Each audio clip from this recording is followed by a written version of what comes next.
Welcome to our lesson on lipids. This is our second lesson on the macronutrients. We did carbohydrates, now we're doing lipids, and we will do proteins. Lipids, we're going to start the same kind of lesson here as we did with carbohydrate in looking at categorizing and looking at the definitions. Broadly, lipids are those molecules that don't dissolve into water. That's a pretty broad definition. And if we look at the lipids that we consume, and that's on our body, most of them are in the categories of fats and sterols.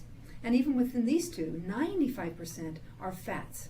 So we'll primarily look at the fats, but we'll also look at sterols like cholesterol and where they are in our food and how it can impact our body. But as we look at fats, we get a lot more words and terms that we need to understand. Things like triglycerides, fatty acids, monounsaturated, saturated, polyunsaturated, omega-3, omega-6, lots of different terms.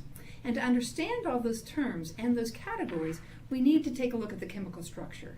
You won't have to draw any chemical structures or recognize them, but to really understand fats, we need to look at them. So if we look at something like olive oil versus butter, it is the difference in solid at room temperature versus liquid comes from the type of fats they have, saturated versus unsaturated.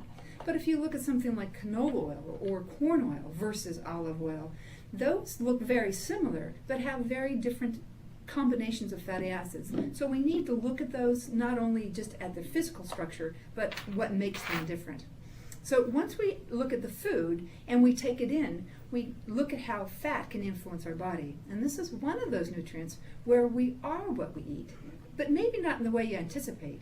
We are not going to be more body fat because we eat more fat, but things like our cell membrane structure and our blood lipids will change in response to the type of lipids that we eat.